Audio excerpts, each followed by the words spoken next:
Halo, selamat malam pemirsa. Fenomena berburu pakaian bekas impor yang ada di tengah masyarakat sepertinya akan terhalang karena pemerintah telah bertindak tegas dengan melarang adanya tindakan jual beli pakaian bekas impor.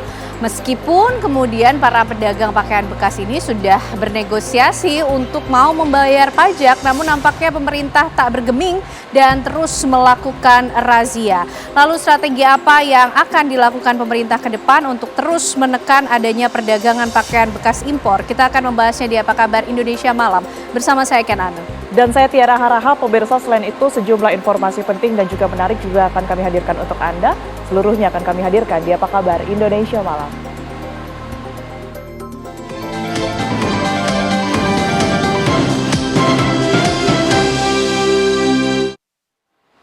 Seorang wanita di Kapuk Muara, Penjaringan, Jakarta Utara diseret sejauh 5 meter oleh penjamret yang mengincar bawaan dan perhiasan korban. Ya, dua pelaku yang berboncengan motor berusaha menjamret kalung seorang wanita di Jalan Vikamas 2, Penjaringan, Jakarta Utara. Bukannya kalung yang didapat, tangan pelaku justru menarik rambut korban hingga tubuh ibu dua anak ini terseret sejauh 5 meter. Setelah pelaku jatuh dari sepeda motor, pemirsa, satu pelaku masih berusaha menjamret kalung korban. Namun, korban memberikan perlawanan dengan menangkis dan menendang pelaku. Akibat insiden ini, korban mengalami luka lecet di bagian kaki dan tangan. Korban mengaku tidak curiga saat pelaku sempat mengikutinya usai berbelanja dari warung. Korban mengatakan kalung yang ia kenakan hanyalah kalung kesehatan biasa. Sementara bungkusan plastik yang dibawa berisi makanan ringan, bukan uang. Korban telah melaporkan kejadian yang menimpanya ke Polsek Metro Penjaringan, Jakarta Utara.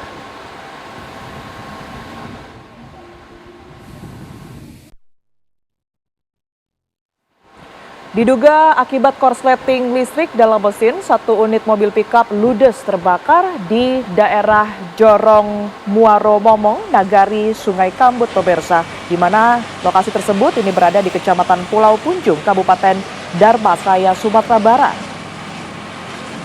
Beginilah pemirsa kondisi satu unit mobil pickup yang hangus terbakar. Terlihat asap pekat dan kobaran api membumbung tinggi membakar ludes mobil tersebut.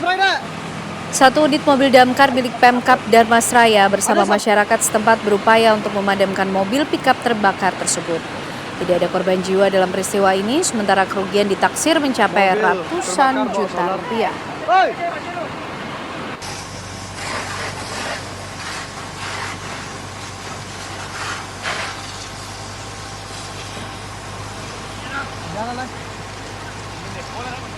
Komisi 1 DPR RI menggelar rapat kerjasama bersama dengan Menteri Pertahanan Syafri Syamsuddin dan Panglima TNI Jenderal Agus Subianto di Kompleks Parlemen Senayan hari ini.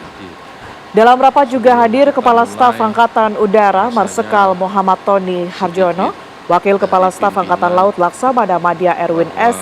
Alde Dharma, dan Wakil Kepala Staf Angkatan Darat Lejen Saleh Mustafa. Ketua Komisi 1 DPR Utut Adianto mengatakan rapat tersebut tertutup untuk umum. Dari informasi agenda yang diterima, raker kali ini membahas kedaulatan dan stabilitas Papua serta peran Kodam baru dalam memperkuat stabilitas pertahanan dan mendukung kesejahteraan masyarakat. Menjadi panduan kita bersama. Berdasarkan informasi dari sekretariat telah hadir 25 anggota dari 43. Upaya pengosongan rumah warga terdampak bencana erupsi dan banjir lahar Gunung Semeru di Lumajang, Jawa Timur terus dilakukan. Sejumlah sisa harta benda dan dokumen berharga milik korban yang tertimbun material vulkanik pun turut dievakuasi. Memasuki hari keempat, proses pengosongan rumah-rumah warga terdampak bencana Semeru di Desa Supiturang, Kecamatan Pronojiwo, Lumajang terus dilakukan. Puluhan personel TNI dikerahkan untuk membantu mengangkat perabotan rumah tangga serta mencari dan mengevakuasi sejumlah motor dan dokumen berharga lainnya dari timbunan material vulkanik. Selain terkendala cuaca, proses pengosongan 22 rumah warga yang terdampak ini juga terkendala kondisi medan dan endapan material vulkanik yang masih panas dan mengeras.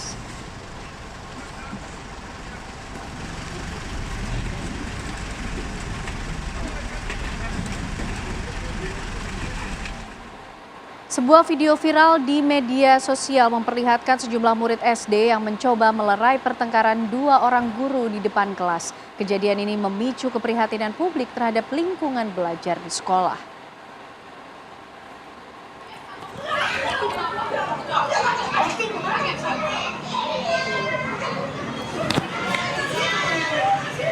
Video berdurasi kurang dari 1 menit ini memperlihatkan suasana tegang di SD Negeri 2 Manurunge, Kecamatan Tanete, Riatang, Kabupaten Bone, Sulawesi Selatan.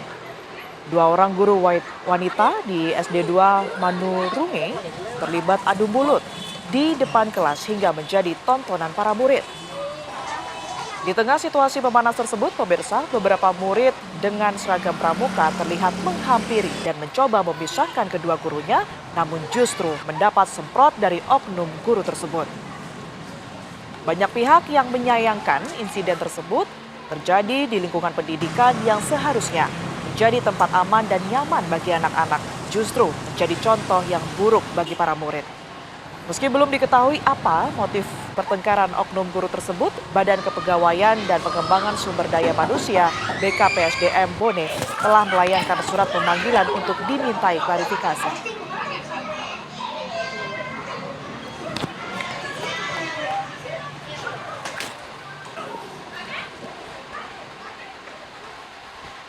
Penemuan Alvaro, bocah 6 tahun yang hilang di Pesanggerahan Jakarta Selatan dalam kondisi sudah tak bernyawa, membuat keluarga sangat terpukul. Ya, jenazah Alvaro ditemukan di aliran Kali Cilalai, Tenjo, Kabupaten Bogor setelah 8 bulan dalam pencarian.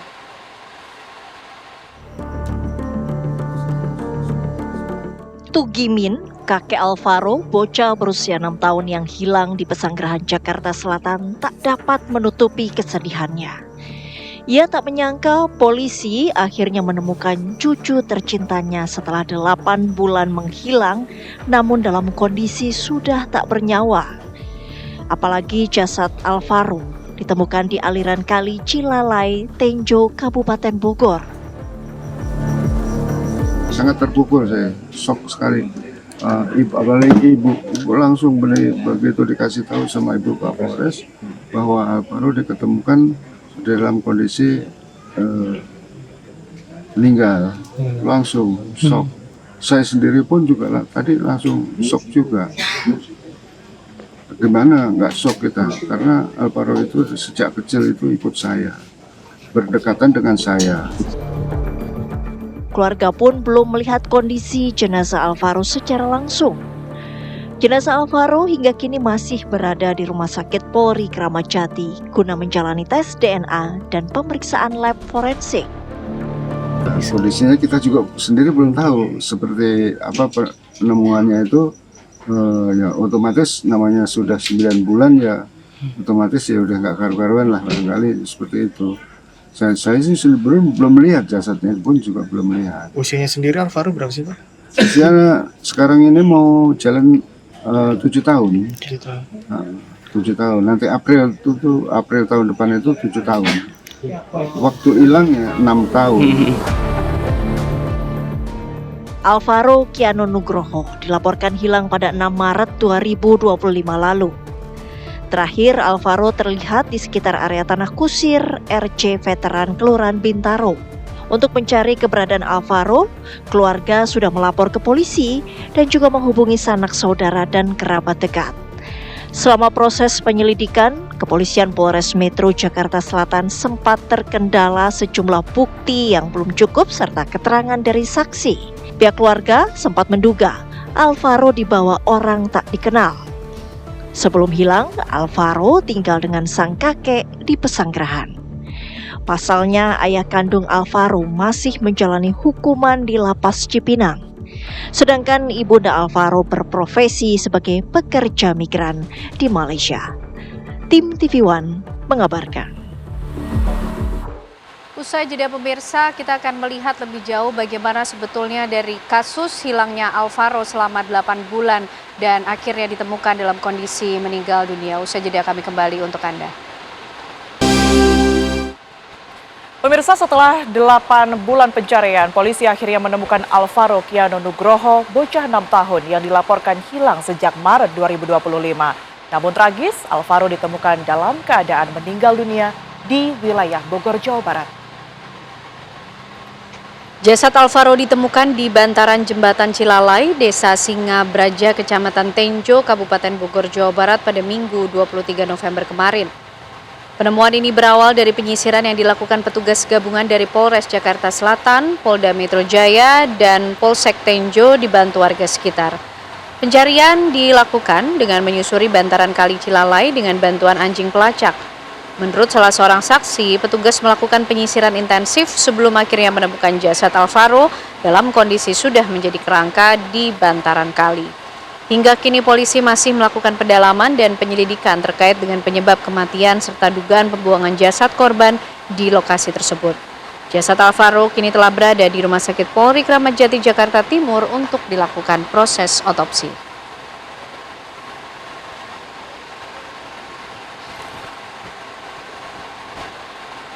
Dan pemirsa, saat ini kami akan ajak Anda berbincang dengan nenek dari Alvaro, ada Ibu Sayem yang sudah berada di rumah duka di Pesanggerahan, Jakarta. Assalamualaikum, selamat malam Bu Sayem. Selamat malam. Baik, Bu Sayem, pertama-tama kami turut berduka cita atas kepergian dari Alvaro setelah pencarian panjang yang dilakukan oleh keluarga selama 8 bulan terakhir. Ya, Bu Sayem, mungkin bisa diceritakan. Iya, Bu. Ya, mungkin bisa diceritakan, Bu. Awal mula kemudian informasi ini didapatkan atau kemudian juga mengetahui bahwa Alvaro ini hilang, seperti apa, Bu, ceritanya? Ya, pada waktu itu kan saya kontrol di Puskesmas Pesanggerahan. Terus siang langsung saya nelpon kakeknya Alvaro minta dijemput, saya langsung dijemput. Pada waktu itu si Alvaro juga ikut. Begitu pulang dari jemput saya, terus bapaknya tidur di depan TV habis sholat. Terus saya dari puskesmas langsung masuk ke kamar. Alvaro langsung tidur di kursi. Begitu pulang bapaknya mau sholat, Alvaro minta susu. Bapak minta susu dong. Kata bapaknya kan bulan puasa dek, masa mau minum susu? Kata Alvaro, kan anak kecil boleh Pak minum puasa setengah hari minum susu. Langsung dibikinin nama kakeknya. Baik, Bu Sayem. Lantas bagaimana Ibu dan juga pihak keluarga mengetahui pertama kali informasi mengenai penemuan dari Alvaro yang ternyata sudah ditemukan dalam kondisi meninggal dunia, Bu?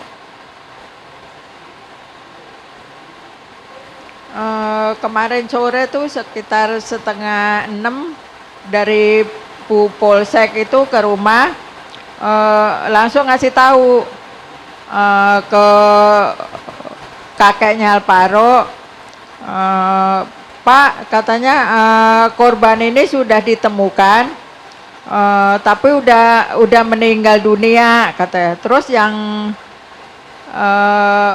tersangkanya juga udah ketemu juga, tapi udah bunuh diri katanya di itu Polsek begitu. Oke. Bu Sayem, selama 8 bulan Alvaro menghilang ini, keluarga sudah coba mencari kemana saja, Bu? Ya kemana saja udah dari jauh-jauh, dari sampai ke Sukabumi, dari Bogor, dari Kerawang, dari manapun udah dicari, berusaha udah mencari.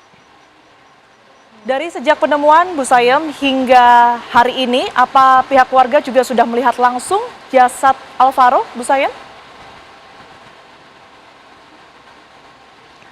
Belum, bahkan hari ini kalau manggil kakeknya kan Bapak, sama anak saya Arom udah ke rumah sakit, Baik, bagaimana kemudian, mohon maaf sebelumnya, keluarga bisa memastikan bahwa yang kemudian ditemukan oleh warga dan juga pihak kepolisian tersebut adalah benar-benar jasad dari Alvaro, Bu Sayem? Makanya ini lagi dites dites. Oke. Ituan dari orang tuanya. Oke, jadi pihak keluarga saat ini sedang ke rumah sakit untuk menjalani tes pencocokan identitas dari Alvaro ya, Bu? Iya. Baik. Baik, Bu Sayem, informasi yang juga kami terima, Bu, ada keterlibatan dari sang ayah tiri begitu ya dalam kasus ini. Apakah keluarga juga mengetahui hal tersebut, Bu Sayem? Ya sampai dulu sih sebelum seudah Alvaro hilang, mak nggak nyangka gitu bahwa bapak tirinya yang melakukan itu. Oke. Bu Sayem, apakah ibunda dari Alvaro juga sudah mengetahui mengenai kondisi ditemukannya Alvaro dalam kondisi meninggal dunia ini? Sudah. Oke. Dan informasinya sang ibu selama ini bekerja di luar negeri. Apakah juga sudah ada rencana untuk kembali ke Indonesia, Bu? Tadi sekitar jam 4 udah terbang ke Jakarta. Terus pada tadi jam 4 udah nyampe langsung ke rumah sakit. Baik, Bu Sayem, tentu kami harapkan semoga keluarga almarhum ini dikuatkan dalam situasi yang tidak mudah ini. Terima kasih sekali lagi sudah berkenan untuk berbagi cerita bersama kami di Apa Kabar Indonesia Malam. Sehat selalu, Bu Sayem. Kita beralih ke informasi lainnya, pemirsa. Gaduh isu ijazah palsu yang ditudingkan pada Presiden ke-7 Joko Widodo belum juga reda. Ya, hingga muncul ide dari sejumlah kalangan agar dilakukan mediasi antara para penuding yakni Roy Suryo CS yang kini telah menjadi tersangka. Namun ide mediasi itu sepertinya sulit terwujud. Pihak Roy Suryo CS belum mau mengambil langkah mediasi karena dianggap bakal menutup jalan untuk membuka fakta ijazah yang mereka yakini palsu itu. Selengkapnya dalam Ulas Utas, gaduh ijazah palsu, mediasi masih buntu.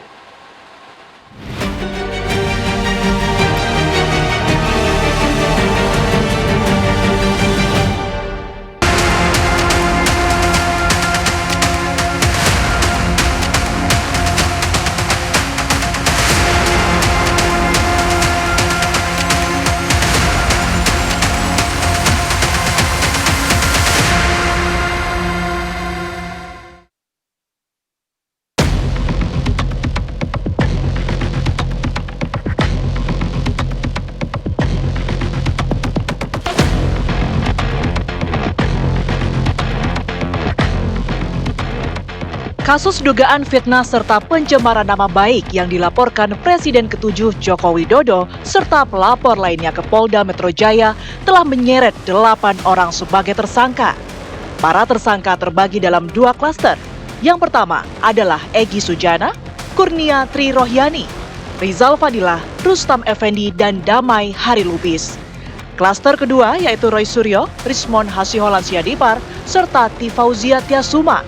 Mereka dijerat pasal pidana berlapis serta Undang-Undang Informasi dan Transaksi Elektronik. Di tengah bergulirnya proses hukum pidana atas Egy Sujana CS dan Roy Suryo CS mencuat wacana mediasi.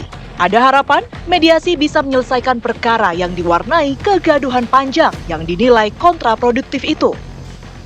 Kami bersepakat dengan tim reformasi Polri itu dalam rangka mencari solusi terbaik lewat pendekatan baik itu jalur hukum maupun dialog untuk mempertemukan tim yang bersengketa di dalam isu ijazah palsu.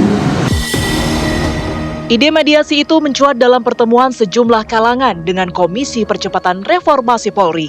Ada angin segar yang berhembus dari Kitab Undang-Undang Acara Pidana yang baru untuk menyelesaikan perkara pidana dengan menggunakan mekanisme keadilan restoratif. Bisa nggak mediasi? Oh bagus itu. Coba tanya dulu, mau nggak mereka dimediasi?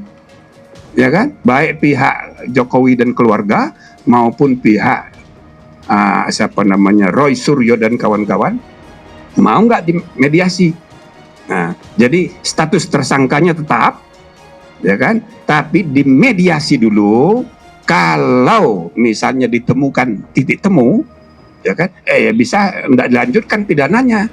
Tapi kalau seandainya tidak berhasil, ya lanjutkan nggak apa-apa. Tidak ada forum lagi yang bisa membuktikan keaslian atau tidak aslinya. Tun tidak bisa, perdata sudah di Solo, ya tinggal pidana. Nah, kalau mau, ya penal, mediasi penal namanya, sesuai dengan filsafat KUHP dan KUHAP yang kemarin disahkan, yaitu restoratif justice. Selama ini proses kepolisian kami sampaikan, mematuhi azas legalitas, proporsional, profesional, prosedural, ada azas akuntabel, mengimbau pada seluruh masyarakat untuk kita menghormati proses hukum yang berjalan, tidak melihat siapa pelapornya, siapa yang dilaporkan.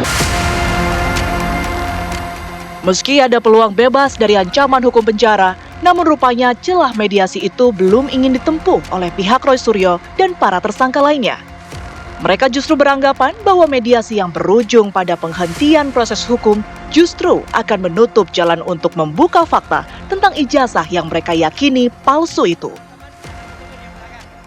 Dalam satu tindak pidana, jika sudah sampai dengan tersangka seperti ini, seharusnya yang disebut dengan teori causality dalam hukum itu, sebab akibat, apa sih penyebabnya Risman Roy dan Tipa ini melakukan, katakanlah, penelitian ya. Kalau saya katakan penelitian, kalau ada sesuatu yang nggak beres di bangsa ini, apalagi menyangkut mantan presiden kita 2 periode, harus clear gitu. Nah, inilah penelitian kami based on ilmiah.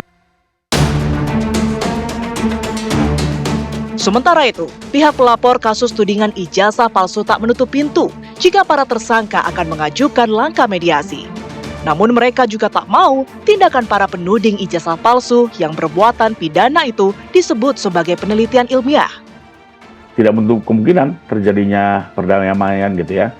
Nah, tapi di sisi lain, kembali lagi kami pun harus meminta konfirmasi dari klien, ya apakah memang klien setelah sejauh ini tetap akan membuka forum mediasi, ya. Nah, karena ini sudah cukup jauh nih Mbak, dari awal pelaporan udah hampir sekitar 8 bulan lebih gitu ya. Di awal Pak Jokowi sendiri menggunakan hak hukumnya ya, tidak lain ada 2 tujuan. Pertama, agar persoalan keaslian ijazah ini bisa diuji menurut hukum dan dapat diuji secara terbuka oleh publik ya. Agar isu-isu ini selesai gitu ya, karena beliau sendiri kan meyakini, beliau yang kuliah, beliau yang menerima ijazah ini dari kampus, bahwa sekarang ada isu-isu seolah-olah ini palsu kan tentunya juga ini sangat mengusik. Itu kedua, beliau juga menginginkan nama baik dan martabatnya bisa dipulihkan dari upaya hukum ini, karena bagaimanapun isu ini sudah bergulir cukup lama dan tidak hanya dikonsumsi di dalam negeri. Sering dikatakan ini adalah satu hal yang ilmiah. Ilmiah, kami juga menyampaikan bahwa pembuktian dalam tindak pidana itu ilmiah juga. Penelitian boleh salah, tetapi tidak boleh melanggar hukum. Itu intinya gitu. Nah, tetapi kalau mengenai terkait restoratif, monggo, kerso, silakan siapa yang mau mengajukan. Tapi kalau dari korban tidak mungkin mengajukan lebih dulu dong, kan itu nggak fair ketika kemudian korban yang mengajukan restoratif. Karena kan kita hanya membuktikan bahwa apa yang dilakukan itu fitnah. Lantas, apa sebenarnya implikasi dari langkah restoratif justice? Siapa yang diuntungkan dalam upaya penyelesaian di luar pengadilan tersebut? Restoratif justice itu semangatnya beginilah, sederhana. Daripada kita susah-susah, ya bikin berkas perkara, sidang lama, ribet, ya hasilnya juga belum tentu memuaskan, menang jadi arang, kalah jadi abu. Udahlah, damai aja lah. Itu konsep sederhananya. Ya, Jadi artinya bisa itu dipenyidikan. Nah, di Indonesia itu banyak peraturannya tersebar. Polisi punya peraturannya, ya, peraturan Kapolri nomor 6 2019, ada yang nomor berapa 2021 ya, tahun 2021, kemudian Kejaksaan juga punya tahun 2020, Mahkamah Agung juga punya, Hakim juga punya. Intinya bahwa sebenarnya aparatur penegak hukum ini mendoronglah, udahlah kalau bisa mediasi, kalau bisa damai ya damai aja. Nah, disediakan, hukum menyediakan instrumen untuk itu. Jika mengacu pada aturan hukum pidana yang berlaku saat ini, semestinya perkara yang menjerat penuding ijazah Jokowi palsu tak bisa ditempuh dengan restoratif justice dan makin sulit lagi lantaran tersangka memiliki catatan pidana. Dengan hukum yang ada sekarang, hukum tidak memberikan kesempatan untuk perkara ini dimediasi. Subjeknya kalau Pak Roy Suryo mungkin nggak masuk, bukan mungkin ya, nggak masuk karena sudah pernah dipidana. Padahal syaratnya ini harus pertama kali nih berurusan dengan hukum. Nah, kemudian yang kedua, penerapan pasalnya nih ya, kalau seandainya RRT itu dikenakan pasal hanya pencemaran nama baik dan fitnah, mungkin lebih gampang, lebih sederhana. Pertama, hukumannya di bawah 5 tahun. Yang kedua itu delik aduan, artinya karena ada aduan dari personal. Tapi ada persoalan manipulasi data digital yang seolah-olah otentik tuh, pasal 3235, yang ancaman hukumannya 8-12 tahun. Setelah menepis usulan mediasi, Roy Suryo CS yang terancam hukuman 12 tahun penjara dan dicekal ke luar negeri, kini membuat siasat baru. Mereka mengajukan permohonan kepada Polda Metro Jaya untuk melakukan gelar perkara khusus.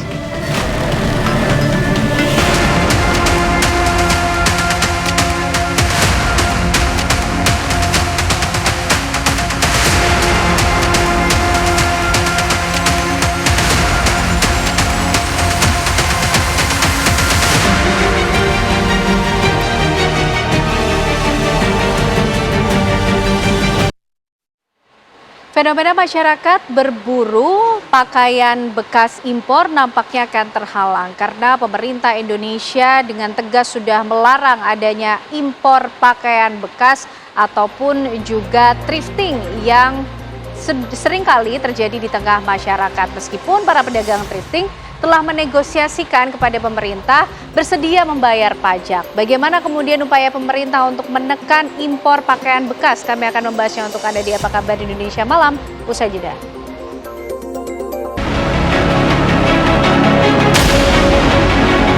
Saya akan membersihkan Indonesia dari barang-barang ilegal yang masukkan ilegal. Thrifting kan kalau barang bekas kan dilarang kan, sudah jelas itu ilegal. Jadi nggak ada hubungannya bayar pajak atau bayar pajak, itu barang ilegal.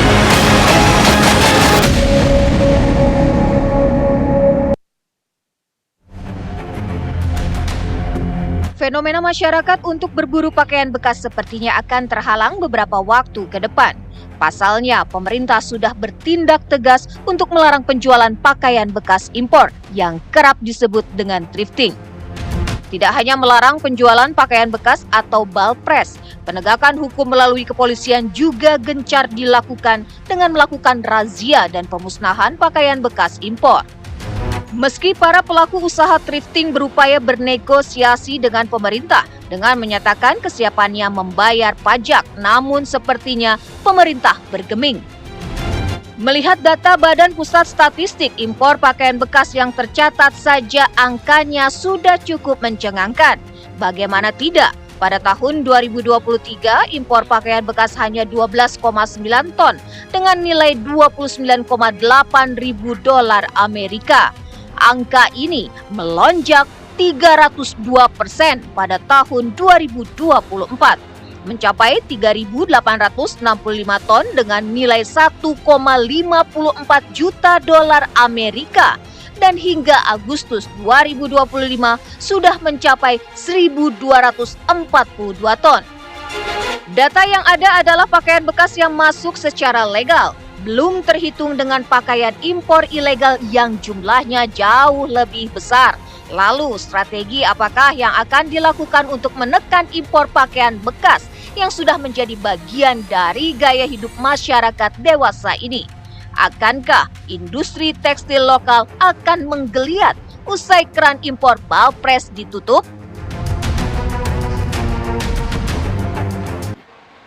Ya pemirsa, fenomena masyarakat berburu pakaian bekas atau thrifting ini nampaknya akan tertahan karena pemerintah Indonesia dengan tegas melarang sudah peredaran impor pakaian bekas yang selama ini mungkin juga banyak penggemarnya begitu kan. Nah, bagaimana kemudian strategi yang akan dilakukan oleh pemerintah untuk terus menekan adanya impor pakaian bekas ini pemirsa, meskipun para pelaku usaha thrifting ini sudah bernegosiasi kepada pemerintah, mereka bersedia untuk membayar pajak. Malam hari ini kita akan membahasnya bersama dengan sejumlah narasumber yang sudah bergabung di Apa Kabar Indonesia Malam. Ada anggota Komisi 6 DPR RI, Bang Fernando Ganinduto. Selamat malam Bang Fernando, apa kabar? Selamat malam, Assalamualaikum. Sehat ya Bang? Waalaikumsalam. Bertemu lagi kita malam hari ini dengan tema yang sama.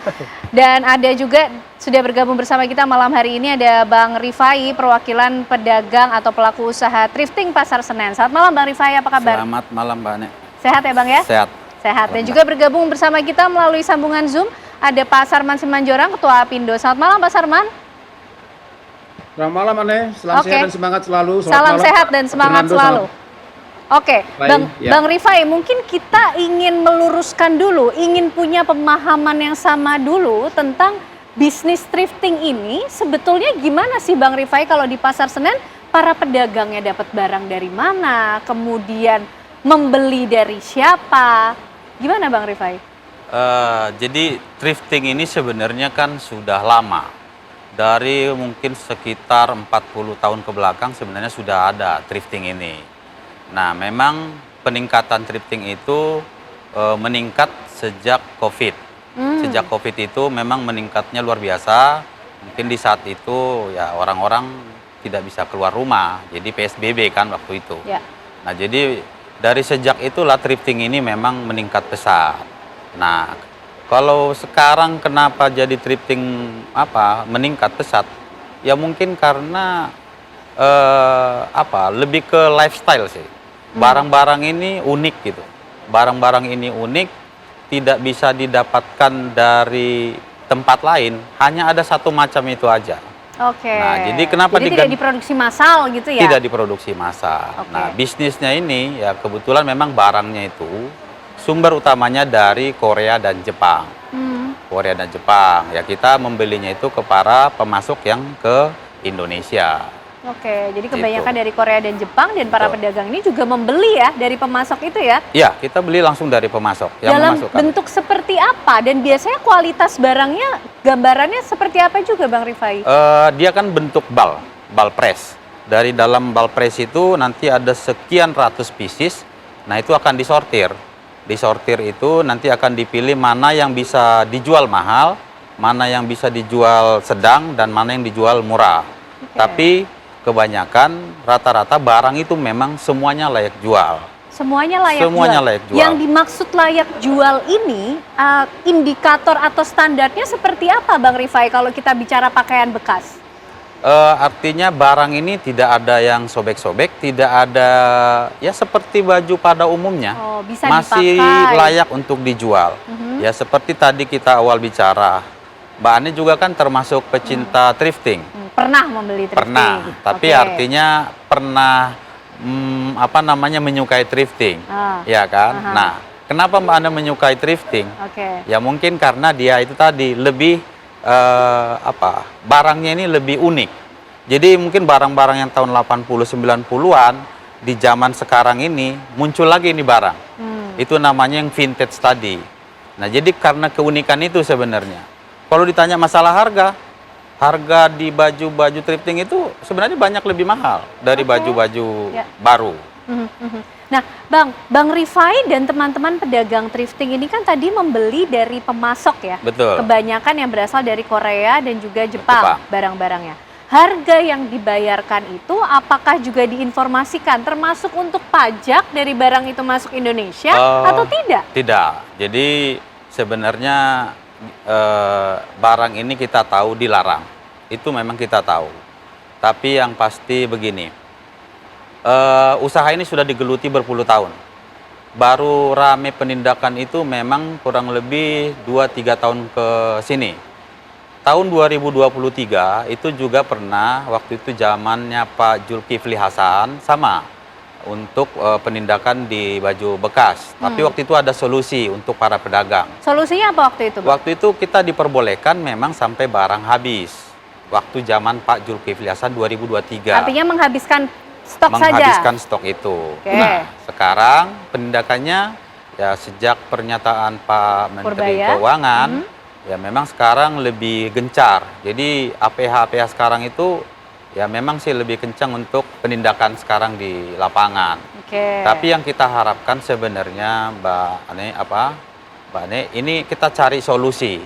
Karena ini menyangkut jutaan para pedagang. Yang kita harapkan itu apa solusi dari pemerintah supaya ini manusia-manusia yang bergantung hidup dari thrifting ini dikasih fasilitas. Apa sih solusinya? Yang kami mohonkan kemarin begitu kami ada BAM ke DPR, kita minta memang dilegalkan. Tapi mungkin dirasa sulit untuk dilegalkan. Tapi setidaknya ada yang namanya larangan terbatas. Kan bisa, kamu diperbolehkan tapi dengan jumlah kuantiti sekian. Oke. Itu dari sisi pemerintah. Jadi jangan langsung ditebas, dimatikan. Karena kalau sekarang langsung dimatikan dari hulu, otomatis itu ke bawahnya mati dengan sendirinya. Jadi Bang Rifai mau bilang kalau pedagang thrifting ini juga UMKM gitu sebetulnya? Kita bagian dari UMKM. Oke. Kita menciptakan lapangan pekerjaan, kita bayar pajak, kita bayar sewa gedung, Oke, kita baik. bayar pajak juga. Oke, baik. Bang Fernando, gimana nih DPR yang harus menengahi kemudian dampak dari apa kebijakan yang diambil oleh pemerintah? Ada efeknya tentunya baik pada masyarakat maupun juga kepada pedagang thrifting yang kemudian juga merasa kita nih UMKM juga kok pedagang thrifting, gimana Bang? Memang pedagang thrifting ini termasuk Pak Rifai, memang UMKM yang kita harus lindungi. Karena UMKM itu kan adalah fondasi dari ekonomi Indonesia gitu. Kami paham. Tapi tadi Pak Rifai juga mengatakan, mengakui bahwa ini adalah barang ilegal. Nah, yang kami berantas atau kami tindak itu bukan thriftingnya, bukan pedagang thriftingnya, tapi barang ilegalnya yang kita berantas gitu. Thriftingnya boleh dagang tetap, nggak masalah, kita nggak masalah, tapi barangnya bukan barang ilegal yang didagangkan kembali gitu. Nah, pemerintah hari ini bersama Pak Presiden Prabowo itu mau lakukan suatu hal yang udah pasti ada solusinya, mitigasinya udah ada gitu. Jadi Pak Rifai dan teman-teman nggak usah khawatir. Pak Prabowo kemarin sudah bertemu, udah manggil 3 Menteri UMKM, Menteri Perdagangan dan Menteri Industri untuk memberikan solusi kepada pedagang-pedagang thrifting ini gitu. Salah satu solusinya adalah nanti Kementerian UMKM, Pak Maman Abdurrahman itu udah siap dengan 1.300 brand atau 1.300 merek yang bisa siap berkolaborasi dengan pedagang-pedagang thrifting untuk dijual kembali. Dan selain daripada itu, selain 1.300 brand atau merek yang siap untuk diperdagangkan kembali, itu mereka sudah lagi merumuskan beberapa skema-skema bisnis yang bisa dikolaborasikan antara produsen tekstil Indonesia dengan pedagang-pedagang ini. Jadi pemerintah ini akan hadir di sini Mbak Ken, jadi nggak usah khawatir. Ini saya yakin dalam waktu dekat, ini pasti Pak Rifai ini pasti akan tetap bisa berdagang lagi. Hanya bedanya Pak Rifai, dulu berdagang barang ilegal, sekarang berdagang barang legal gitu. Itu aja perbedaannya gitu. Jadi nggak usah khawatir, pasti ntar akan ada solusi terbaik. Ini bukan solusinya, bukan hanya sekedar menghabiskan stok aja Pak Rifai, tapi kita akan memberikan solusi terbaik untuk gimana caranya pedagang-pedagang thrifting ini masih terus bisa berjalan dan bisa mencari uang untuk berdagang. Jadi pemerintah atau DPR juga sendiri sudah men-challenge kepada pemerintah untuk memberikan solusi juga, tidak hanya menelurkan kebijakan tanpa solusi. Itu kan tugas kita, kan kami wakil rakyat, kami kan wakilnya Pak Rifai juga gitu. Kita minta tolong sama beliau-beliau ini pasti menjembatani aspirasi pedagang untuk disampaikan kepada pemerintah. Ya, menarik nih untuk kita bahas lebih lanjut, termasuk tadi juga Bang Fernando sudah menyinggung bahwa kemudian Menteri Perdagangan dan juga pemerintah ini sudah siap berkolaborasi memasukkan barang-barang yang legal untuk kemudian terus bisa mendukung usaha-usaha yang dijalankan oleh Bang Rifai dan teman-teman. Kita nanti ingin tahu dari Pak Sarman apakah betul-betul sudah siap untuk berkolaborasi, tapi dijawabnya nanti ya Pak Sarman, usai jeda kami kembali hadir untuk Anda.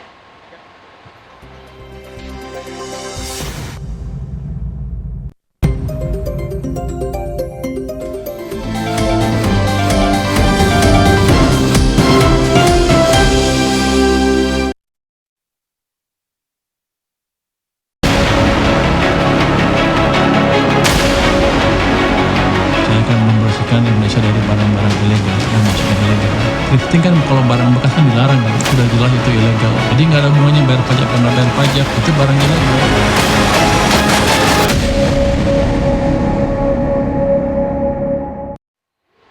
Baik pemirsa, kita akan lanjutkan pembahasan malam hari ini soal fenomena thrifting yang sudah dilarang tegas oleh pemerintah Indonesia begitu. Nah, tapi sebelum kita membahas lebih lanjut, kami hadirkan dulu pemirsa pernyataan yang disampaikan oleh Menteri Keuangan Purbaya Yudisadewa mengenai hal ini.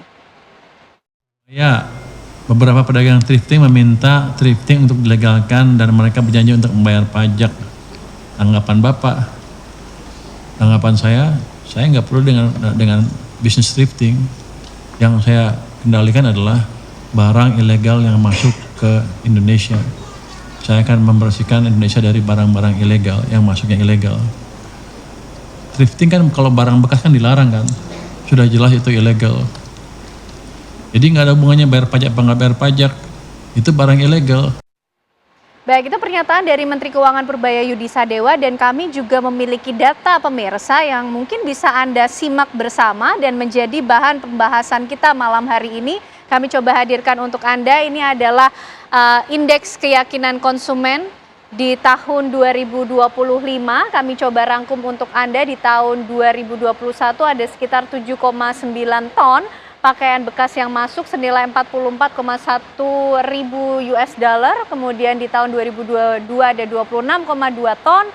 Di 2023 sempat mengalami penurunan ke angka 12,9 ton. Di 2024 mencapai puncaknya dengan jumlah sekitar 3.865,4 ton. Serta di 2025 ada 26,2 ton.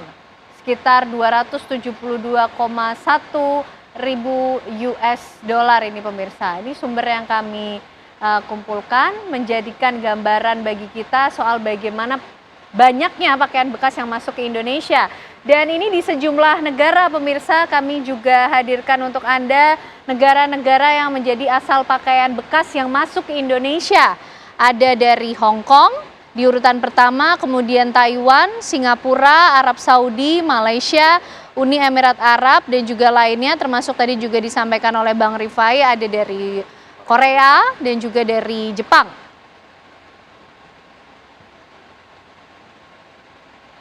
Ya, kita tadi sudah melihat bagaimana tren adanya thrifting di Indonesia, kemudian negara-negara asal mana saja yang menjadi sumber penghasil pakaian bekas yang kemudian diimpor masuk ke Indonesia. Kita akan coba ke Pak Sarman. Pak Sarman tadi sudah ikut menyimak bagaimana diskusinya cukup padat Pak, berisikan juga kekhawatiran dari para pengusaha thrifting di Pasar Senen. DPR coba menjembatani untuk menghadirkan solusi di mana nanti para pengusaha tekstil akan menjadi pemasok barang yang legal kepada para pedagang thrifting ini sehingga bisnisnya bisa terus berkelanjutan. Sudah siap dengan kolaborasi tersebut, Pak Sarman? Ya, terima kasih, Aneh. Jadi gini, masalah thrifting ini kan adalah merupakan penegakan hukum sebenarnya. Tadi Pak Rifai juga menyatakan bahwa ini adalah barang yang ilegal masuk. Dan kami dari Apindo Dunia Usaha selama ini juga sudah menyuarakan kapan pemerintah dengan tegas untuk melakukan penertiban hal ini. Karena pertama, ini sangat-sangat mengancam kepada teman-teman kita yang melakukan import legal. Yang barang-barangnya banyak dijual di pusat-pusat perbelanjaan, di mall misalnya. Mereka itu sudah mengeluh gitu kan. Artinya bahwa mereka yang legal dihadapkan dengan pakaian-pakaian bekas yang ilegal yang banyak di pasaran. Nah, tentu ini juga akan tidak adil. Itu yang pertama. Yang kedua tentu ini juga kan sangat-sangat mengurangi daripada potensi penerimaan negara dari pajak dalam hal ini. Itu udah pasti. Kemudian juga ini sangat-sangat mengancam kelangsungan daripada industri-industri padat karya kita, ya, di mana kita lihat industri padat karya kita ini banyak, ya, baik yang besar, menengah, apalagi UMKM kita juga sangat banyak yang namanya konveksi lokal dengan beragam merek-merek. Dalam hal ini juga sangat-sangat keselangsungannya sangat terancam dengan masuknya barang-barang pakaian impor legal ini. Nah, kemudian juga kita lihat misalnya masalah perbedaan harga itu sangat merusak daripada produk lokal kita. Jadi kami dari pengusaha tentu sangat memberikan apresiasi kepada pemerintah yang memang sudah tegas akan melakukan penertiban dan juga memberhentikan dengan pasti praktek daripada thrifting ini. Kami setuju bahwa ini harus diawali dari hulunya, bukan UMKM-nya. UMKM harus kita lindungi. UMKM ini ya yang namanya ada peluang ya mereka akan manfaatkan gitu kan. Tapi kalau dari hulunya sudah ditertibkan ya bagaimana misalnya pintu-pintu masuknya pelabuhan-pelabuhan yang gelap-gelap ini yang memungkinkan mereka masuk ini kalau bisa nanti sudah dipastikan tidak ada. Nah, tentu ini akan menjadi akan memberikan dampak positif terhadap kelangsungan daripada berbagai UKM kita. Nah, tadi dari Pak Fernando juga menyatakan bahwa DPR pemerintah akan memfasilitasi bagaimana kelangsungan usaha daripada UMKM kita ini.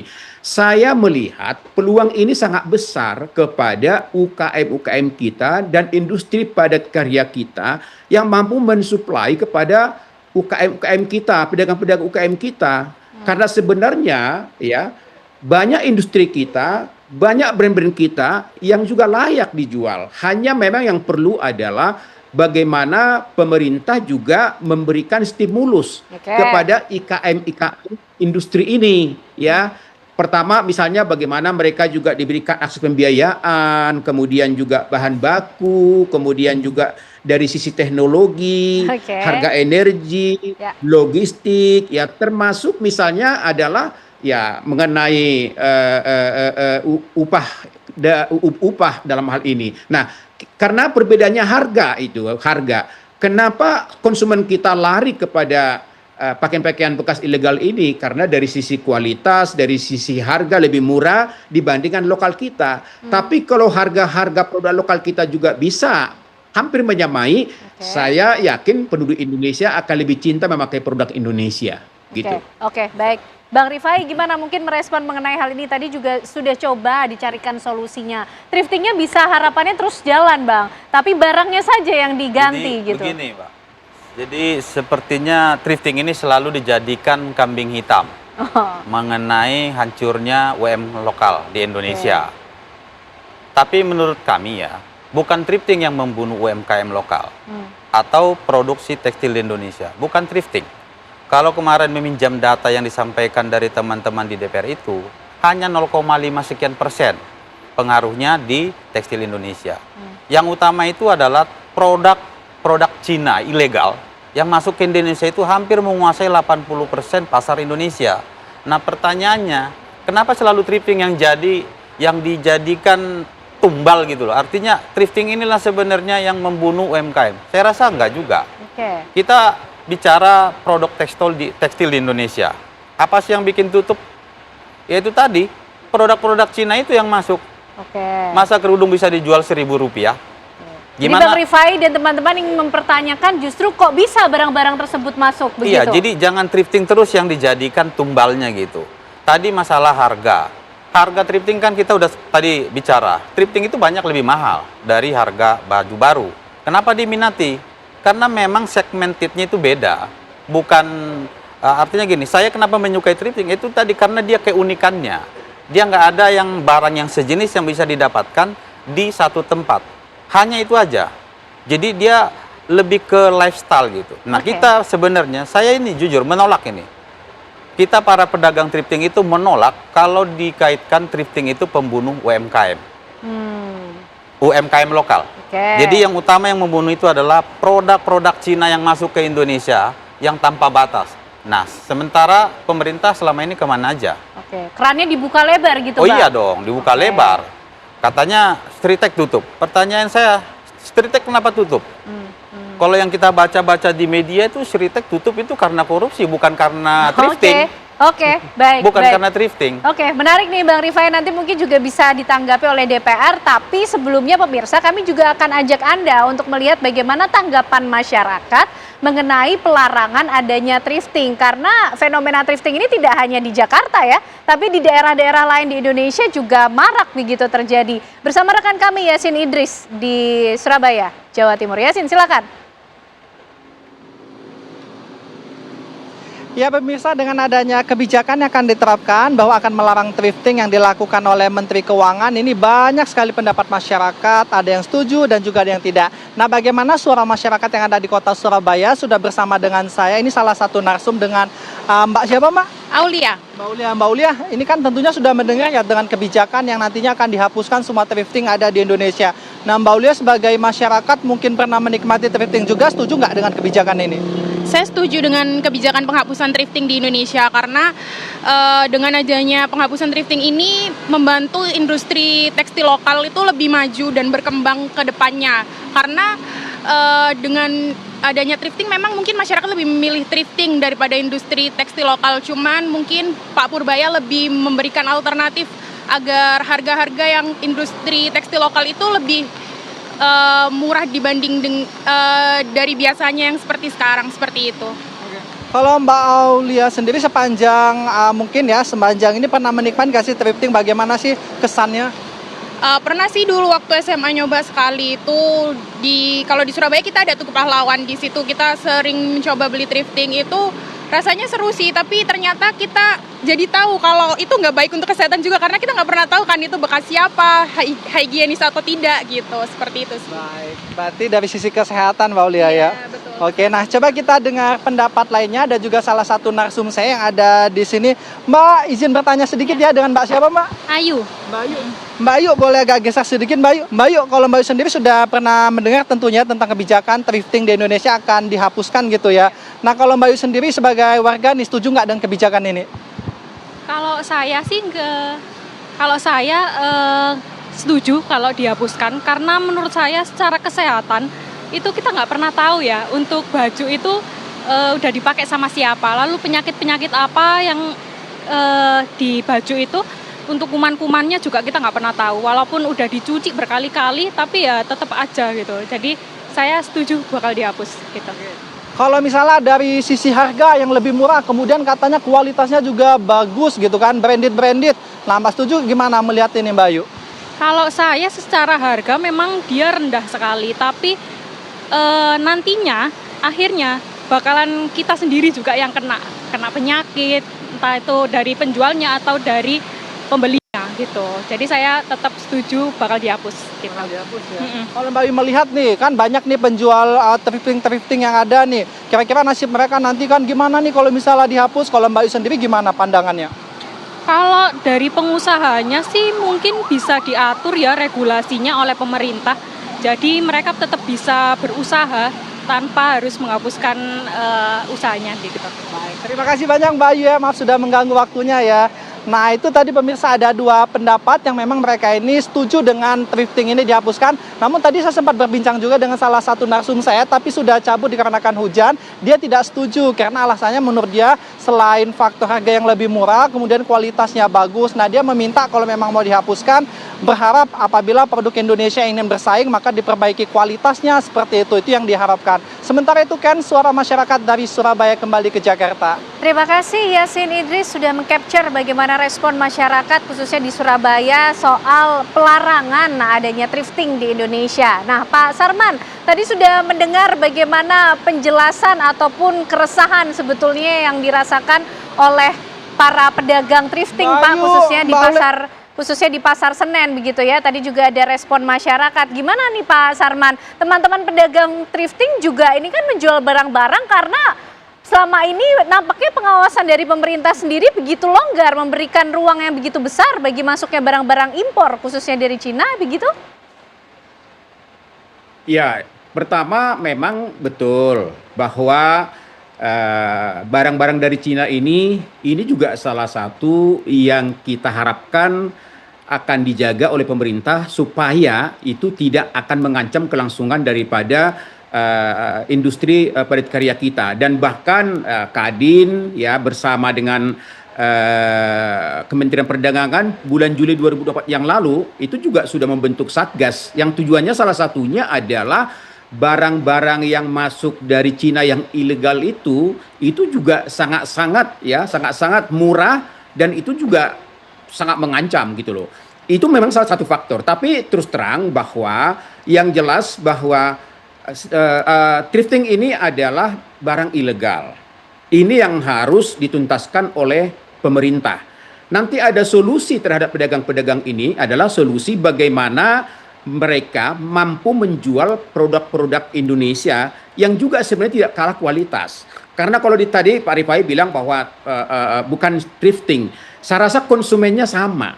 Ya, konsumennya sama. Artinya bahwa thrifting ini juga memberikan kontribusi mengancam kelangsungan daripada UKM, produk-produk UKM kita, juga industri padat karya kita dalam hal ini. Memang kalau padat karya yang besar itu memang betul-betul mereka juga bisa seperti Sritek misalnya, karena memang banyak industri padat karya kita yang besar-besar ini tergantung daripada buyer luar negeri.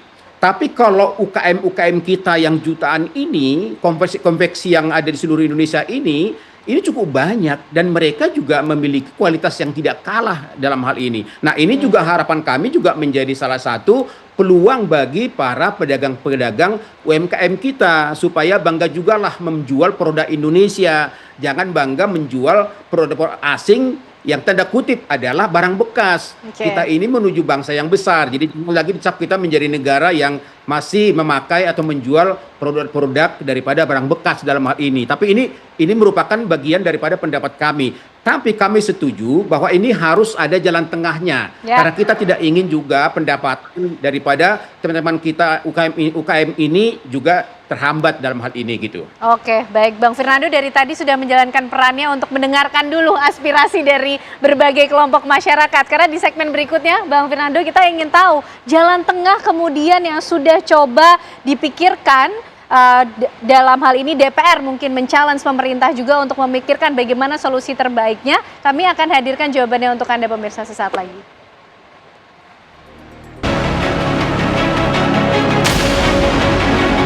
Saya akan membersihkan Indonesia dari barang-barang ilegal yang masuk ilegal. Thrifting kan kalau barang bekas kan dilarang kan, sudah jelas itu ilegal. Jadi nggak ada hubungannya bayar pajak karena bayar pajak, itu barang ilegal.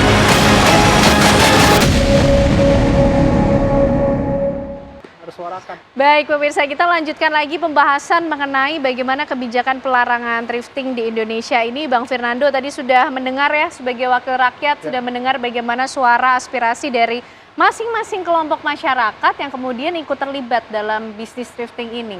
Pertanyaannya, kalau kemudian semangatnya ingin terus mempertahankan usaha yang baik, karena Bang Rifai dan teman-teman juga UMKM, jalan tengah atau solusinya yang kemudian sudah coba di-challenge di ruang aspirasi publik di DPR ini seperti apa? Ya, jadi kita harus tarik mundur sedikit ya. Kenapa kita melarang barang impor, barang bekas pakaian ini impor kita larang? Itu awal mulanya kan Permendak nomor 40 tahun 2022. Nah, itu kan juga Pak Menteri Perdagangan pada saat itu juga membuat peraturan ini bukan ujuk-ujuk aja, pasti ada alasan-alasannya. Salah satu alasan-alasan tadi disampaikan teman-teman di Surabaya tadi, masalah penyakit, terus masalah industri dalam negeri juga, tekstil dan seterusnya gitu. Jadi memang kita melakukan peraturan ini nggak semata-mata hanya mematikan industri ini, enggak. Jadi kita ada banyak alasan-alasan yang kita lakukan itu. Dan faktanya hari ini pada saat ini dilarang, memang itu kan 2022. Nah, justru saya menyayangkan kenapa Pak Purbaya kenapa Menteri Keuangan baru sekarang ini. Mestinya kan Menteri Keuangan yang dulu melakukan ini kan. Ini kan gitu. sudah berlangsung sangat lama. Iya, tapi nggak apa-apa. Yang penting kan daripada kita nggak mulai kan, mending harus mulai sekarang. Tapi kan saya yakin Pak Purbaya ini nggak sendirian. Dan dia tuh ada presiden yang di atasnya Pak Prabowo Subianto yang bisa mengkoordinir dan dia bisa mengkolaborasi dan bisa orkestrasi seluruh kementeriannya ini supaya gimana caranya thrifting ini kita tutup, impor ilegal kita tutup, tapi pedagang-pedagang thrifting ini tetap ada. Itu solusinya tadi udah saya sampaikan di awal bahwa Kementerian UMKM di bawah Pak Maman Abdurrahman itu udah bekerja cepat untuk menginventaris semua produk dalam negeri yang bisa diperdagangkan kepada pedagang-pedagang thrifting. Ada 1.300 loh. Dan plus ada skema-skema bisnis yang akan dilakukan oleh Kementerian UMKM nanti dikolaborasikan antara pedagang-pedagang thrifting ini dengan produk-produk dalam negeri gitu. Itu menurut saya udah solusi yang terbaik. Itu adalah nih momentum bagus bagi kita untuk kita menghidupkan produk-produk dalam negeri lagi, momentum baik kita untuk kita berdikari berdiri di kaki sendiri untuk kita bangga kepada produk Indonesia dalam negeri yang kita perdagangkan gitu. Nah, kalau produk dalam negeri ini bukan kita yang perdagangkan, terus siapa lagi Mbak Ken yang memperdagangkan? Kan gitu kan. Kita semangatnya harus sama-sama seperti itu. Jadi kita harus sama-sama membangun negara ini dengan dalam sektor tekstil ini untuk kita memperdagangkan produk-produk dalam negeri. Tadi Bang Sarman juga udah menyampaikan banyak sekali pedagang-pedagang yang mengeluh masalah ini kan gitu ya. Kita sama-sama Pak Rifai juga nggak usah khawatir. Nanti kita akan padukan nih Menteri UMKM di Komisi 7, ntar saya akan kolaborasi, Menteri Perdagangan juga saya akan panggil. Nanti kita akan kolaborasi. Jadi jangan sampai ini saya pastikan jangan sampai pedagang-pedagang thrifting ini mati gara-gara peraturan ini, nggak boleh. Peraturan itu yang tidak diinginkan oleh teman-teman Bang Rifai dan pedagang thrifting. Tapi kan begini Bang, permasalahannya mengganti entitas bisnis ya, komoditi bisnis tadi dari pakaian bekas impor, kemudian nanti akan dipasok dari dalam negeri. Ini kan juga butuh effort kayak gitu. Apalagi tadi Pak Sarman juga bilang industri dalam negerinya sendiri sudah siap belum? Sedangkan dapur atau kemudian kebutuhan dari para pedagang thrifting ini tidak bisa ditunda. Jangan khawatir, sudah pasti akan siap.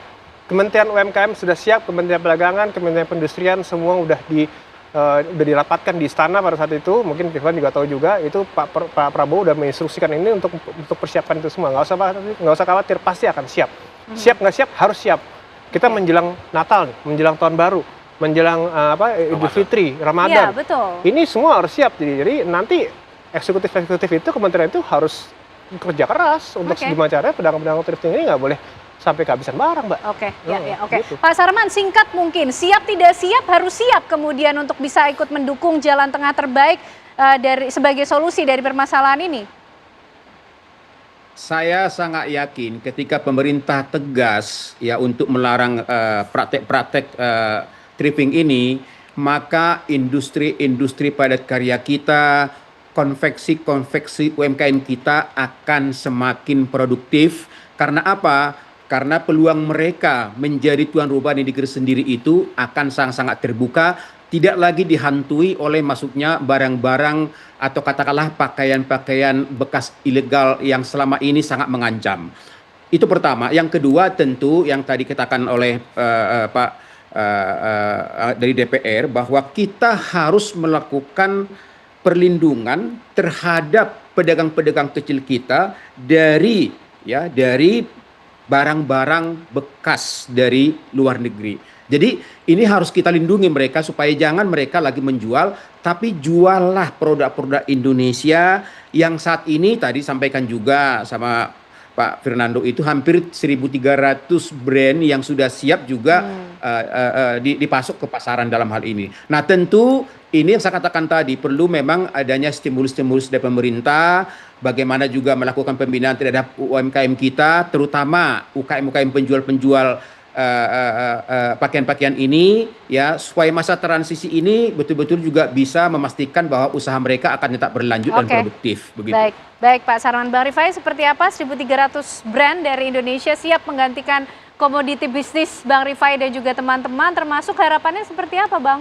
Jadi begini, merubah suatu produk itu yang untuk kita perjualkan tidak seperti orang makan cabai dimakan hari ini langsung terasa pedasnya. Karena kenapa?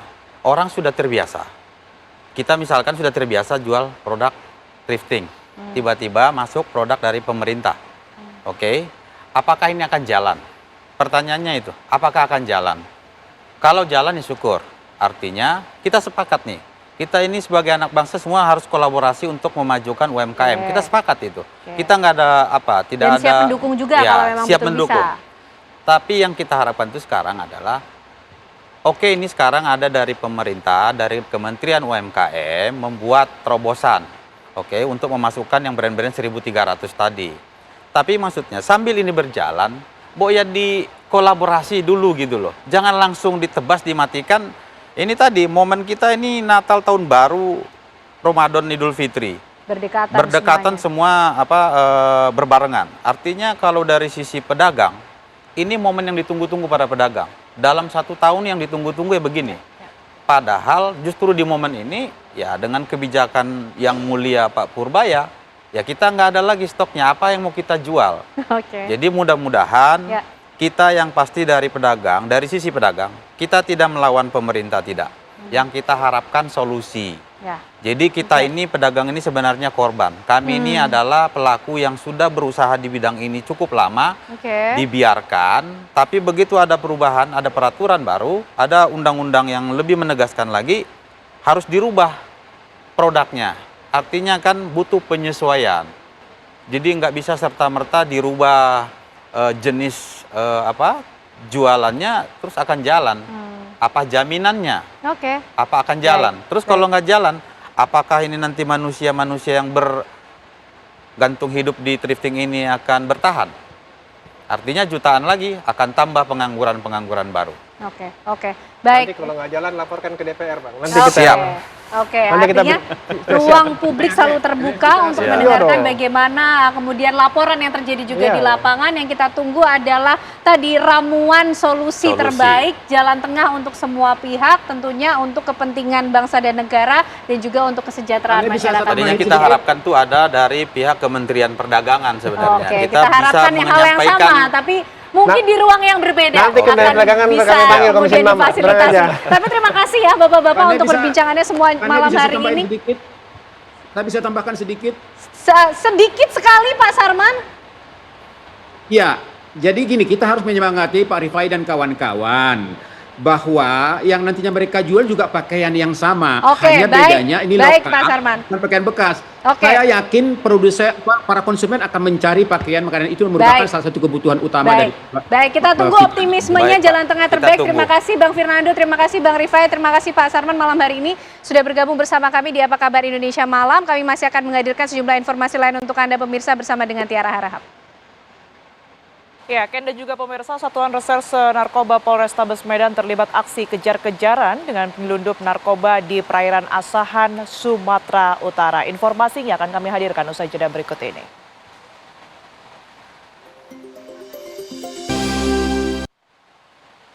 Ada kembali di Apa Kabar Indonesia Malam, pemirsa, dan kita akan langsung mengarah ke Polres Jakarta Selatan untuk menyimak langsung konferensi pers yang akan dihadirkan oleh pihak kepolisian berkaitan dengan meninggalnya Alvaro. Lagi itu berisikan beberapa potongan kerangka atau tulang belulang. Dari hasil analisa terhadap tulang belulang tersebut, kami dapatkan potongan tulang kerangka manusia, kemudian juga bercampur dengan beberapa pasir dan juga dengan tulang yang diduga bukan berasal dari manusia sendiri. Kemudian dari hasil analisa dari tulang yang berasal dari manusia, itu kami bisa memperkirakan beberapa identifikasi. Salah satunya adalah perkiraan ras, itu adalah mongoloid. Kemudian juga dari perkiraan jenis kelamin, itu menunjukkan dari struktur bentuk tulang tengkoraknya mengarah ke jenis kelamin laki-laki. Kemudian juga untuk usia, kami tidak bisa mendapatkan secara persis. Jadi kami juga dibantu oleh odontologi forensik, Dr. Gigi Debi saat di rumah sakit. Namun tidak bisa dilakukan analisa terhadap gigi karena memang rahangnya tidak ditemukan. Kemudian kami juga dibantu oleh tim dari Rodokpol Pusdokes Polri di Cipinang untuk mengambil sampel DNA. Jadi dari salah satu tulang panjang yang kami temukan di antara tulang belulangnya, itu kami ambil sampelnya untuk dilakukan pemeriksaan DNA. Sampel tersebut saat ini sudah kami serahkan kepada pihak penyidik Polres Metro Jakarta Selatan yang nantinya akan dilanjutkan untuk pemeriksaan DNA lebih lanjut lagi. Mungkin dari saya itu Pak Kabid, terima kasih. Terima kasih Bu Dr. Farah sudah menyampaikan secara keilmuannya tentang forensik terhadap tulang yang ditemukan oleh penyelidik. Kepada rekan-rekan sekalian kami beri waktu untuk mengajukan pertanyaan. Silakan yang depan.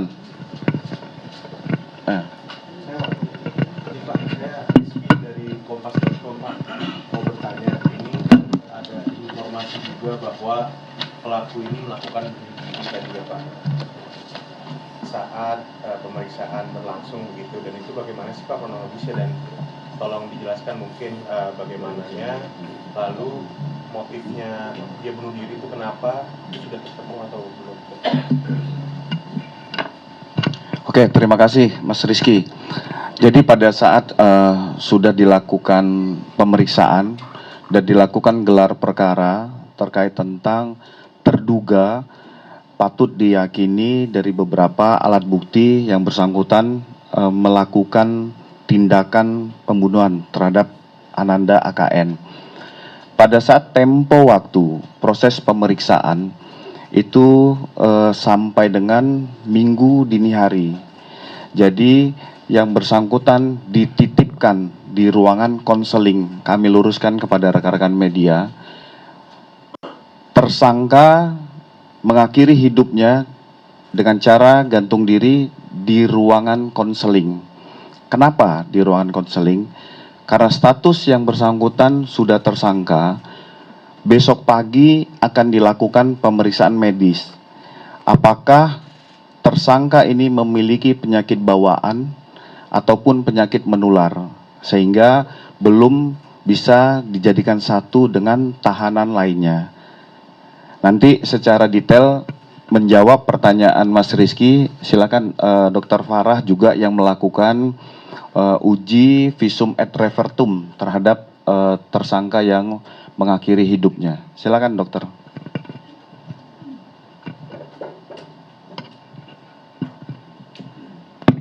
Ya, mohon izin kami sampaikan bahwa jenazah atas inisial AI ya, laki-laki berusia 49 tahun, itu kami terima di instalasi forensik Rumah Sakit Polri Kramat Jati pada hari Minggu 23 November 2025 sekitar pukul 11 siang.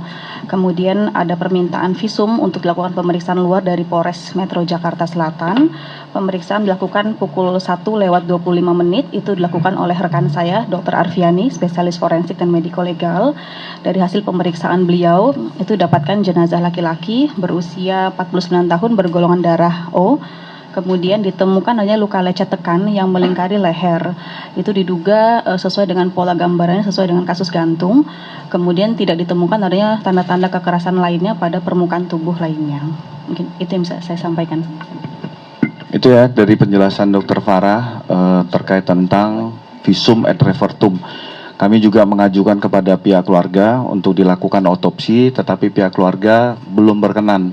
Kita menghormati proses kedukaan dari pihak keluarga. Sebelah kiri, ya silakan, Mas. Saya Ivan Pak Aidia.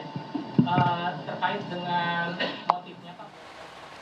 Ya, kami ke informasi lainnya, pemirsa. Sidang kasus Pradaluki Sepril Saputra Namo hari ini kembali digelar dengan agenda mendengar keterangan terdakwa di Pengadilan Militer 315 Kupang, Nusa Tenggara Timur. Komandan Kompi Aletu Ahmad Faizal yang merupakan atasan Pradaluki di hadapan persidangan mengakui ikut mencambuk Pradaluki sebanyak 4 kali dengan menggunakan selang akibat ditemukan adanya percakapan via WhatsApp bernuansa penyimpangan seksual. Auditor militer hari ini menghadirkan terdakwa Letu Ahmad Faizal, Komandan Kompi A Batalion TP 834WM yang merupakan terdakwa pertama. Di hadapan persidangan dan menjawab pertanyaan auditor militer, terdakwa Ahmad Faizal mengakui dialah orang pertama yang melakukan pencambukan terhadap Pradaluki. Kejadian ini pemirsa diawali dengan pemeriksaan telepon genggam milik anggota Kompi A, dan di telepon genggam milik Pradaluki ditemukan adanya percakapan via WhatsApp yang menjurus pada penyimpangan seksual. Pradaluki diberikan tindakan berupa jungkir, push up, dan merayap. Pada posisi merayap inilah Pradaluki mulai mendapatkan penyiksaan. Kekerasan dan penganiayaan juga ikut dilakukan prajurit lainnya hingga akhirnya Pradaluki meninggal dunia. Persidangan akan dilanjutkan pekan depan pemirsa dengan pembacaan tuntutan auditor militer. Dalam kasus ini ada 17 terdakwa yang dibagi dalam 3 berkas perkara dan besok akan kembali digelar persidangan dengan 14 terdakwa serta pada hari Rabu 4 orang terdakwa.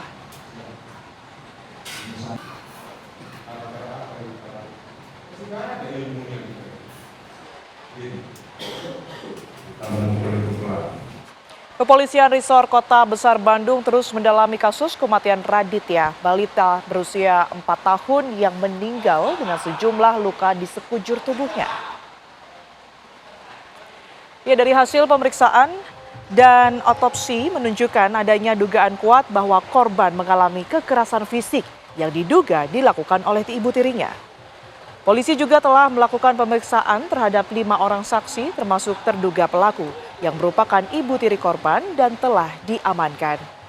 Berdasarkan hasil pemeriksaan awal, polisi menemukan adanya dugaan motif kecemburuan dari ibu tiri korban karena suaminya dianggap lebih perhatian kepada korban dibanding dirinya dan anak kandungnya.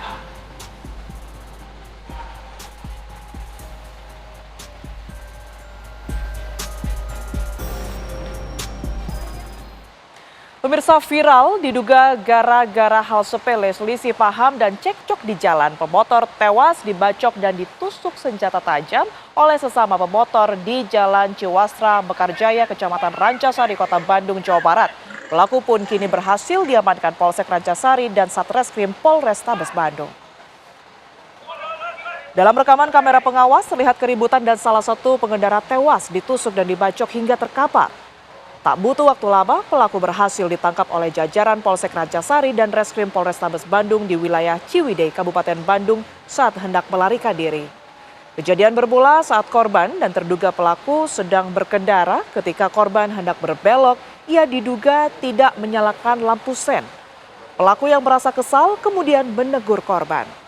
Teguran tersebut berlanjut menjadi cekcok mulut hingga akhirnya terjadi perkelahian fisik antara keduanya. Dalam insiden tersebut, korban mengalami luka serius dan kemudian dinyatakan meninggal dunia.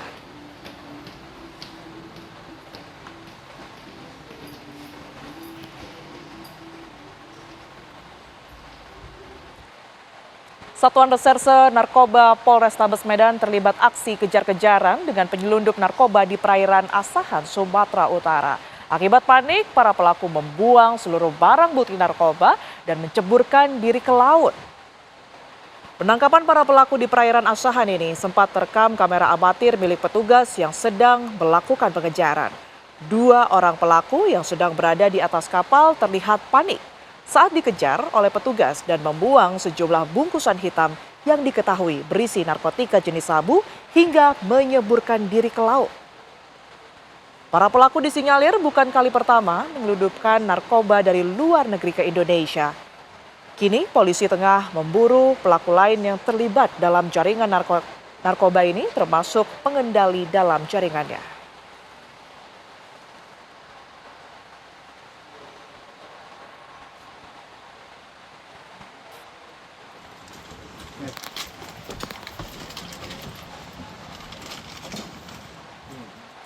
Seorang pria mengaku anak anggota Propam Polda Metro Jaya saat kendaraannya hendak diambil oleh kelompok debt collector di parkiran Bogor Trade Mall beberapa waktu lalu. Hal tersebut terekam kamera amatir dan viral di media sosial. BB Polsek. Ini BB Polseknya, ada BB-nya. Ada suratnya? Ada surat BB-nya, surat pinjam BB-nya dipinjam oleh bapak saya Propam di Polda Metro. Iya, bagus. Iya. Ya, yang Anda saksikan ini pemirsa adalah gambar amatir yang direkam kelompok penagih utang atau debt collector saat hendak mengambil kendaraan roda 4 yang dianggap bermasalah dalam hal pembayaran cicilan di salah satu pusat perbelanjaan di Kota Bogor, Jawa Barat beberapa waktu lalu. Namun pemilik kendaraan menolak kendaraannya diambil dan mengaku jika kendaraan tersebut merupakan mobil barang bukti kepolisian yang ia gunakan karena ayahnya merupakan anggota kepolisian yang berdinas di Direktorat Propam Polda Metro Jaya. Rekaman gambar amatir ini beredar luas dan viral di media sosial. Sementara itu pemirsa, Kabid Humas Polda Metro Jaya, Kombes Pol Budi Hermanto memastikan ucapan MAF pria yang mengaku ayahnya anggota Propam Polda Metro Jaya adalah tidak benar dan kini Polda Metro Jaya akan mendalami pernyataan tersebut. Info dari mana kalau gitu? Kami dari Polda Metro Jaya akan menyampaikan informasi dan fakta. Yang pertama adalah tidak benar bahwa saudara MAF ataupun orang tuanya sebagai anggota Propam Polda Metro Jaya. Yang kedua, kami juga akan meluruskan satu unit kendaraan tersebut adalah hasil take over kredit. Jadi bukan merupakan barang bukti dalam proses hukum di Polda Metro Jaya. Saat ini petugas masih mendalami untuk meminta keterangan saudara MAF. Pemirsa, hujan abu vulkanik akibat letusan sekunder membuat jembatan Besuk Koboan di Lumajang, Jawa Timur gelap gulita pada Senin sore. Informasinya akan kami hadirkan usai jeda. Pemirsa, hujan abu vulkanik akibat letusan sekunder membuat jembatan Besuk Koboan di Lumajang, Jawa Timur gelap gulita pada Senin sore. Untuk mencegah jatuhnya korban, petugas menutup sementara jalur penghubung Lumajang Malang. Material abu vulkanik berwarna coklat dengan intensitas tebal menyelimuti area jembatan Besuk Koboan di Desa Sumberwuluh, Kecamatan Candipuro, Lumajang. Hujan abu berasal dari letusan sekunder yang dipicu banjir lahar yang menghantam endapan sisa awan panas, sehingga membuat kawasan sekitar jembatan gelap gulita. Sejumlah pengguna jalan tetap nekat melintas meski sangat membahayakan dengan alasan tidak ada jalur alternatif. Hingga kini, sepanjang aliran sungai Curah Koboan masih dipenuhi material sisa awan panas. Warga diimbau meningkatkan kewaspadaan dan berhati-hati saat melintas di titik rawan bencana.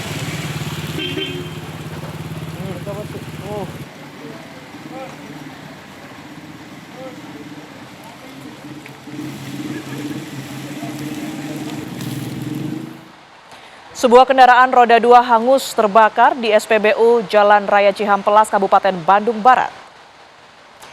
Insiden itu sontak membuat pengendara yang sedang mengisi BBM panik. Mereka pun urung untuk mengisi bahan bakar. Sementara petugas SPBU begitu sigap memadamkan api dengan apar agar api tidak meluas. Diduga percikan api berasal dari korsleting pada mesin motor. Di pom bensin BBS. Kebakaran bermula saat sepeda motor mengisi BBM jenis Pertalite. Ketika proses pengisian BBM berlangsung, pengendara kemudian menyalakan kendaraannya. Sontak api pun muncul dari bagian dalam mesin motor. Tidak ada korban jiwa dalam peristiwa ini, pemirsa. Pengendara motor berhasil menyelamatkan diri.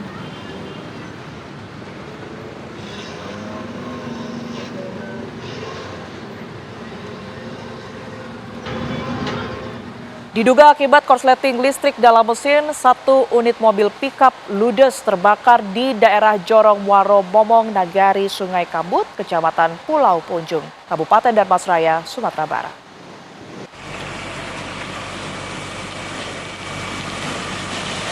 Beginilah kondisi satu unit mobil pickup yang hangus terbakar. Terlihat asap pekat dan kobaran api membumbung tinggi membakar ludes mobil tersebut. Satu unit mobil damkar milik Pemkab Drama Seraya bersama masyarakat setempat berupaya untuk memadamkan mobil pickup terbakar tersebut. Tidak ada korban jiwa dalam peristiwa ini, sementara kerugian ditaksir mencapai ratusan juta rupiah. Mobil terbakar bawa solar. Hoi!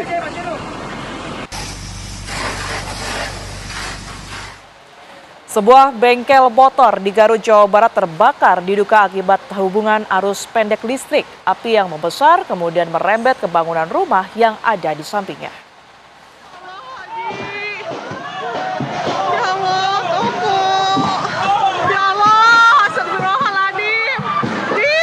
Kebakaran menimbulkan kepanikan warga yang berada dekat dengan bengkel motor. Terlebih sempat terdengar adanya beberapa kali ledakan di lokasi kejadian. Ledakan tidak terhindarkan hingga menghanguskan seluruh isi bengkel bersama suku cadang dan sebagian motor. Sebuah mobil yang sedang terparkir di dekat bengkel didorong warga agar tidak tersambar api. Kebakaran diduga dipicu korsleting listrik yang menyambar tempat penyimpanan bahan bakar. Akibat kebakaran, diperkirakan pemilik bengkel mengalami kerugian mencapai 200 juta rupiah karena barang suku cadang di bengkelnya tidak bisa diselamatkan. Tak hanya itu pemirsa, dua rumah warga lain yang terdampak juga mengalami kerugian cukup besar akibat kebakaran ini.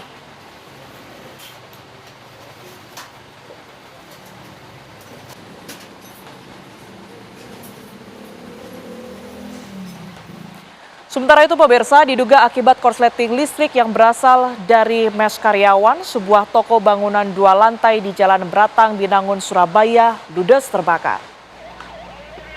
Terlihat kobaran api membumbung tinggi disertai kepulan asap hitam pekat melahap seluruh bangunan. 14 unit mobil pemadam kebakaran dikerahkan ke lokasi. Api pun baru bisa dipadamkan setelah hampir 2 jam. Kini petugas pemadam kebakaran tengah melakukan lokalisir api dan melakukan pendinginan.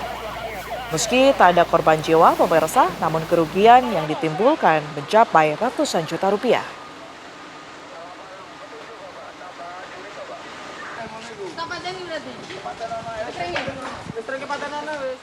Seorang wanita di Kapuk Muara, Penjaringan, Jakarta Utara diseret sejauh 5 meter oleh penjamret yang mengincar bawaan dan perhiasan korban. 2 pelaku yang berboncengan motor berusaha menjamret kalung seorang wanita di Jalan Vikamas 2, Penjaringan, Jakarta Utara. Bukannya kalung yang didapat, tangan pelaku justru menarik rambut hingga tubuh ibu 2 anak ini terseret sejauh 5 meter. Setelah pelaku jatuh dari sepeda motor, 1 pelaku masih berusaha menjamret kalung korban. Namun, korban memberikan perlawanan dengan menangkis dan menendang pelaku. Akibat insiden ini, pemirsa, korban mengalami luka lecet di bagian kaki dan tangan. Korban pun mengaku tidak curiga saat pelaku sempat mengikutinya usai berbelanja di warung. Korban mengatakan kalung yang ia kenakan hanyalah kalung kesehatan biasa. Sementara bungkusan plastik yang dibawa berisi makanan ringan, bukan uang. Korban telah melaporkan kejadian yang menimpanya ke Polsek Metro Penjaringan, Jakarta Utara.